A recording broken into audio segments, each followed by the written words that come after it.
It's a major problem. And, Speaker Johnson has been talking about those maybe deadbeat folks that are on Medicaid, and maybe some of those folks are the stay-at-home sons. We don't know. But I'll tell you this, leave it to Gen Z to rebrand laziness and social awkwardness as something cutesy, like a stay-at-home son. They did much the same thing with quiet quitting, where you can go to work and do less. And if you call it quiet quitting, it's somehow better.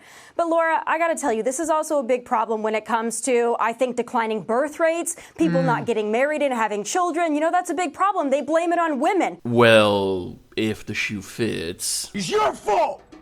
Well, look at what young women have to choose from. The pickings are slim. Yeah, they are. Because a lot of you lovely ladies only choose Chad, Tyrone, and Poopy the Clown, while 80% of the male population is invisible to you.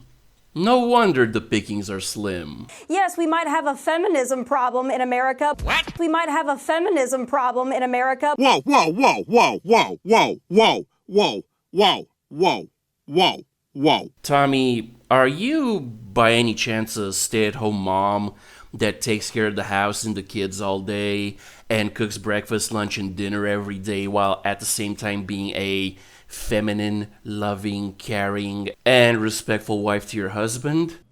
No.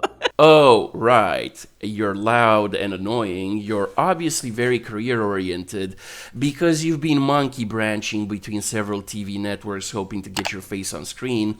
You already broke off one engagement. You've been married to your husband for over 2 years now, but you kept your last name. You're 32 and you don't have any kids. And, oh yeah, you were fired from The Blaze because you're a quote-unquote conservative, but you're also pro-abortion.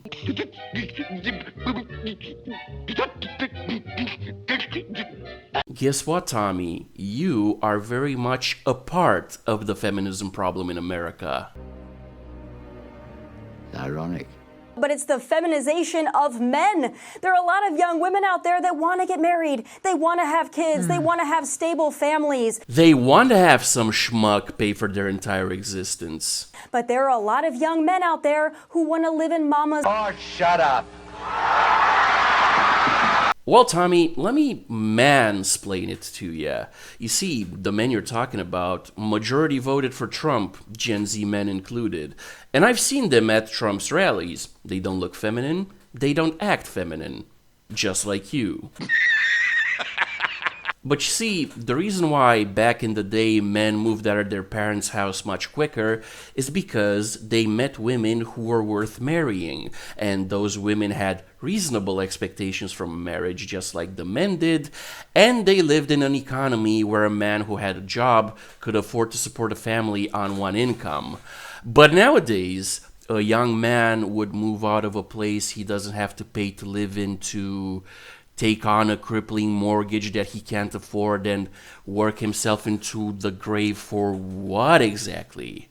To be married to an annoying, combative woman who's never happy with him or how much money he makes, who has a body count in the triple digits and will inevitably divorce him, and then he has to pay alimony, child support, and the mortgage to a house he's not allowed to live in anymore, while at the same time she's getting eggplanted by Chad, Tyrone, and Poopy the Clown 7 days a week, but he gets to see his kids maybe one weekend a month. Now, you specifically want to talk about what I took out.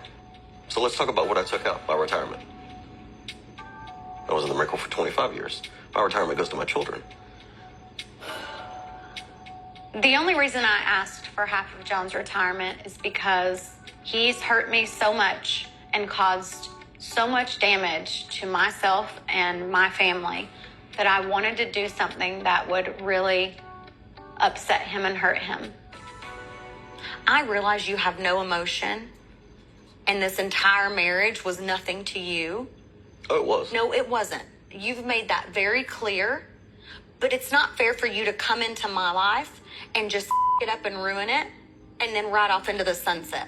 You have everything in the house. Every piece of furniture, every single thing you have. I've paid the mortgage here for the last 6 years, and when you sell this house, you and Roy get the profits, not me. Bruh. They're not feminine, Tommy. They just refuse to play your BS game. And that's the bottom line, 'cause Stone Cold said so.